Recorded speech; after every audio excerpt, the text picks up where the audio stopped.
Hello. If we haven't met before, my name is Josh. I had a request recently.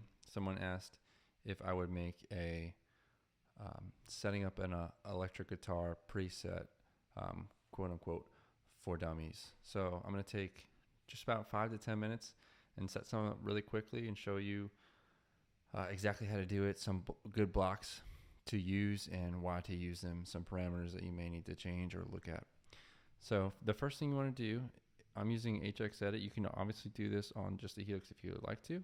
It's very slightly different as far as some buttons that you would need to push and how to navigate, but everything is there as an option. It's no different in HX Edit. First thing I want to do is I go to the middle of the top path and I put just an amp block. My favorite one to use for stuff like this that's really like super simple plug and play is a US Princess. It's just a Fender type model, very great sounding clean, and it takes distortion pedals very well. So I just put that in. I'm not going to mess with any of these parameters. You can take the time to do that to get a really good sound that you like, but it sounds really good stock the way it is. The next thing we're going to do is a cab block. We're going to put that on the bottom path, and that's just for DSP reasons. This is not going to be a very DSP intensive preset like you can do, but it's a good practice to have because this is DSP that will essentially go to waste if you're not going to use it. So there's no reason not to use it. So we're just going to get in the habit of it. We're going to go to this output block, select it, push path 2A. And what that does is it brings this down to this. So now our path goes as follows to there. And we're going to go to the first block there and hit the cab block. This is important. Instead of using a single cab, we are going to use a dual cab. This helps with making it sound nice, in my opinion. We are going to use, on one side, we'll do a 110. I like how that sounds when we use the 409 dynamic. Then we go to our other cab and we select the 112 US Princess. And we're going to keep the 121 ribbon mic. I want two different microphones on it. It gives it more variety of how it sounds, right? Not just two different cabs, but two different microphones. And we're going to blend those together, make it sound really nice. The only parameters you want to mess with on this one that I personally do is the cuts. Low cut, I bring it up to about 120. That's just a rough guess. We'll do for this one as well. High cuts we can bring down to about 7.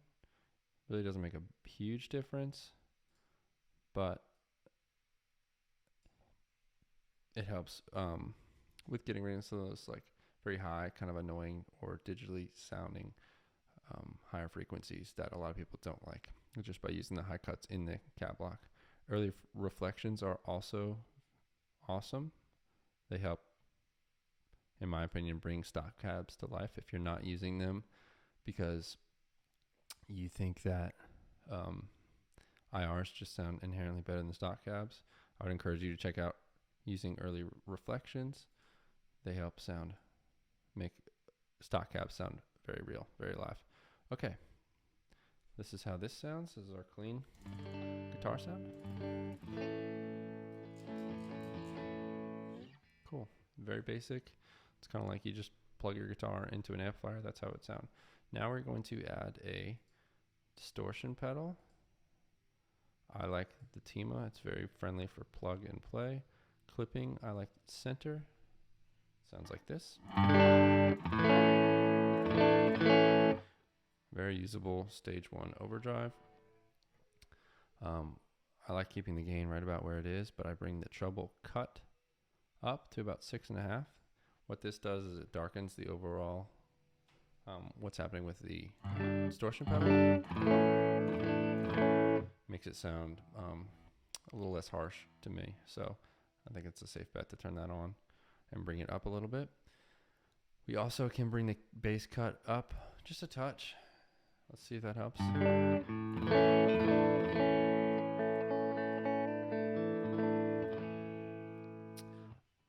Generally, with guitars, you do want to cut out in a full band setting.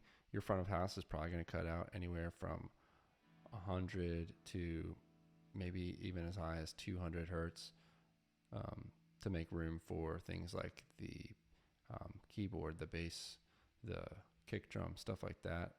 It's going to get cut anyway, so it sounds kind of thin when we do that on our own and we're the only instrument playing, but it helps in the long run. It helps your guitar fit in a mix better. So I would encourage you to at least think about that. Bass cut up. And then the last thing is we want the level to be not quite so different from our standard level. So what we're going to do is turn it off, play just a regular old chord. We'll play a G chord. And I have a useful meter here. We can see its peak. And then when we turn it on, we want that to be pretty similar. Right now the peak is just a little higher, so we're going to bring our level down. You can use your ears as well. I would encourage you to start that way. Perfect. To train your ears to be able to do that, but if you have a useful DAW or any type of metering, you can use that. It's to help speed up the process. All right. Next, we're going to add a compressor, a mono compressor, the very first thing in the chain.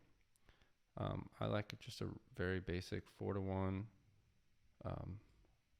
higher attack time of around 50 milliseconds. Release is fine at 200, mix at 100, and we'll get the level in just a second. Threshold is the thing that's very difficult to tell.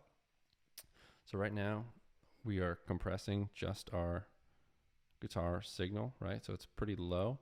Our threshold right now, if we play, we probably aren't going to reach this threshold, and this compressor is going to do nothing except for boost it by 7, right? So what we actually want is, the way I figure out what works for me, is I bring the threshold all the way down to -60.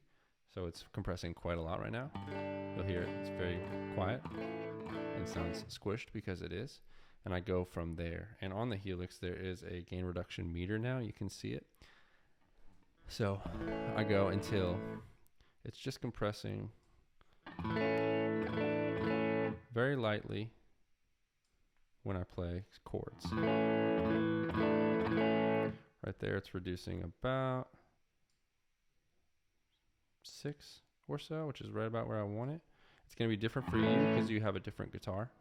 But your goal is to reduce it about 6 to 3 dB when it peaks. So since I'm reducing it by that much, this is the makeup gain technically. I want to do less than 7, probably about 4 will be fine. Knee is fine. All that is our front compressor.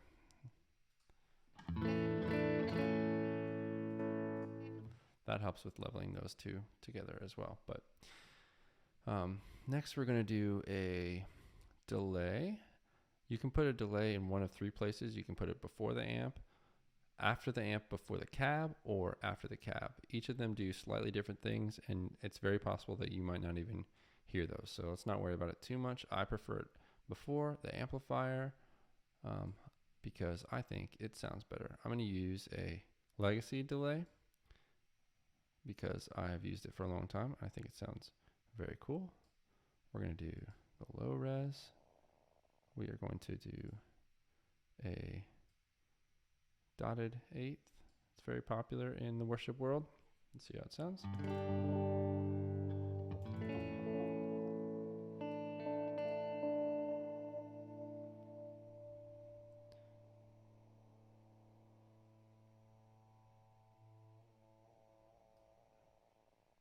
It's interesting. It sounds doesn't sound great. I think it's going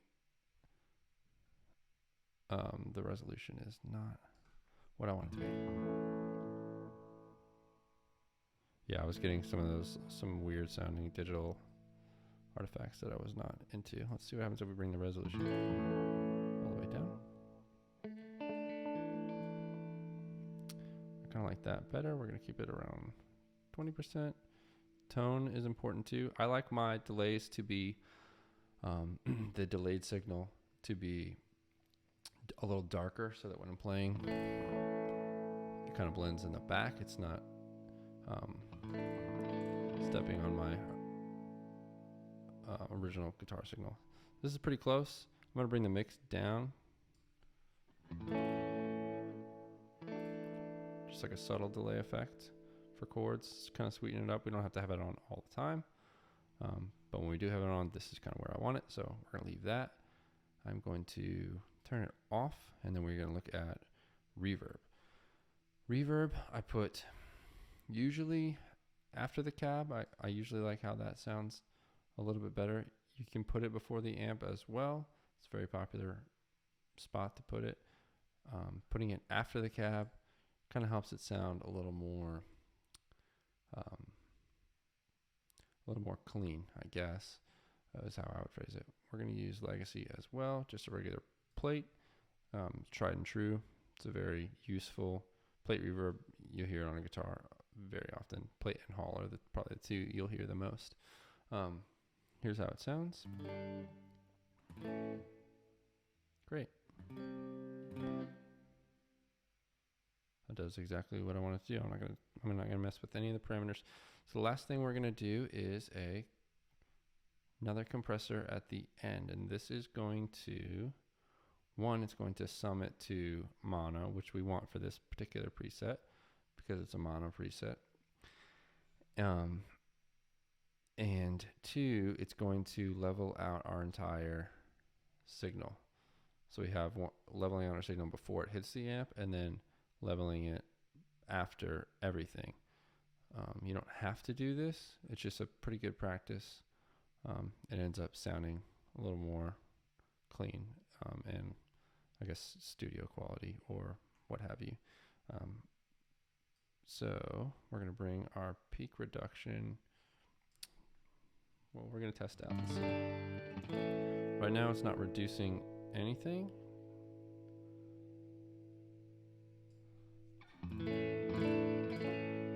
There we go.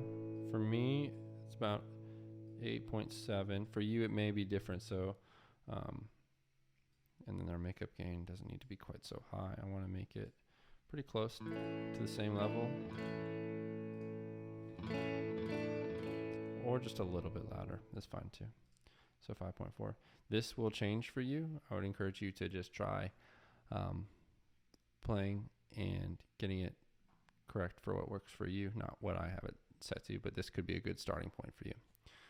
Mix, we want it 100 level. That's fine too. And our output will go to multi-output. Right down the center. Nothing changed there. What we can do is assign these to foot switches. And the way you do that is you would select them, and then if you have your touch activated on the helix, you can do that and press. You can just touch which one you want it to assign to and do it that way. I'm doing that for each of these pedals that I want to turn on and off. The compressors I leave always on, so I don't assign those to a foot switch. And that's it. That's a very basic electric guitar path, and I think it'll give you a great starting point for you to jump in and kind of experiment. There's a lot of DSP open. You can add some of your own stuff in if you want to try out, like see what a chorus sounds like, stuff like that. I would encourage that. But if you're looking to just get started extremely quick, these are great blocks that you can just kind of drop in and get a really, really decent sound out of very quickly. So I hope this helped you. If you are interested in purchasing presets, I have some premium presets available for sale at www.outsidetheboxworship.com. Again, I hope this helps some of you. Thanks so much for watching.